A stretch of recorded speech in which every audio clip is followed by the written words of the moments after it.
اعوذ باللہ من الشیطان الرجیم بسم اللہ الرحمن الرحیم۔ السلام علیکم دوستو، امید کرتے ہیں کہ آپ لوگ ٹھیک ٹھاک ہوں گے، خوش باش ہوں گے انشاءاللہ۔ وفاقی حکومت نے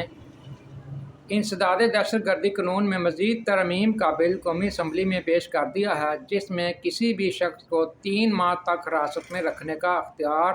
اور تجویز دی گئی ہے۔ قومی اسمبلی کے اجلاس میں وزیر داخلہ محسن نقوی کی جانب سے انسداد دہشت گردی قانون میں مزید ترمیم کا بل پیش کیا گیا۔ مجوزہ بل کے مطابق انسداد دہشت گردی ایکٹ کی شق 11 ذیلی شق 4 میں ترمیم کی تجویز دی گئی ہے۔ مذکورہ ترمیم کے تحت مسلح افواج اور سول سیکورٹی اداروں کو جرم میں ملوث شخص کو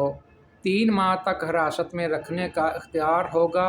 اور ملکی سلامتی، دفاع اور امن و امان سے متعلق جرائم پر سیکورٹی ادارے کسی بھی شخص کو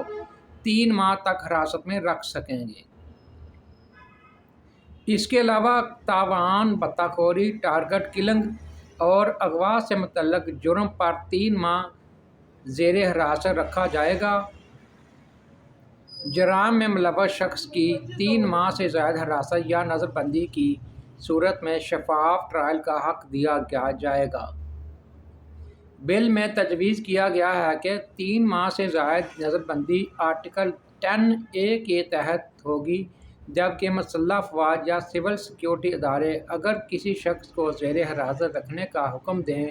تو اس پر الزامات کی تحقیقات JIT کرے گی،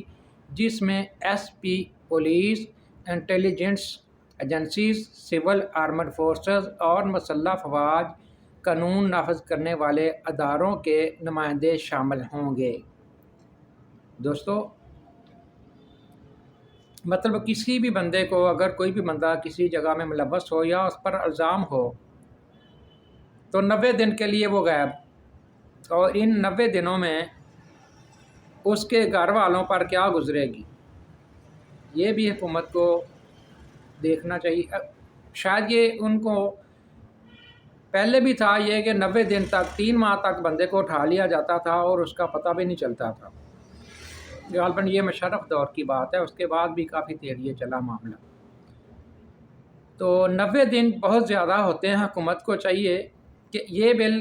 بھی شامل کیا جائے کہ یہ بے شک 90 دن رہے ان کے پاس،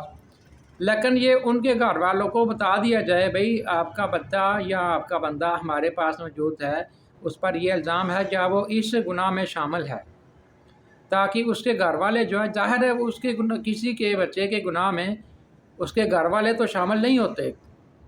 وہ خود ہی اپنے گناہ کا ذمہ دار ہوتا ہے۔ بعض اوقات بچے گلیوں محلوں میں بھی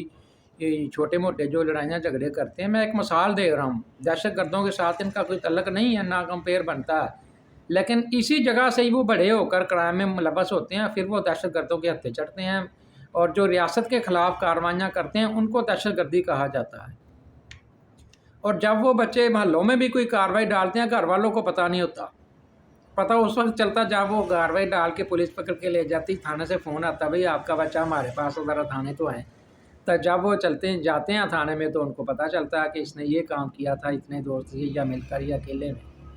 تو دوستو، اجازت دیجیے اس دعا کے ساتھ کہ اللہ ہمیں ہر قسم کے شر اور فتنے سے اپنی پناہ میں رکھے اور پاکستان کے لیے آسانیاں پیدا کرے، اللہ پاک، اور پاکستانیوں کے لیے آسانیاں پیدا کرے۔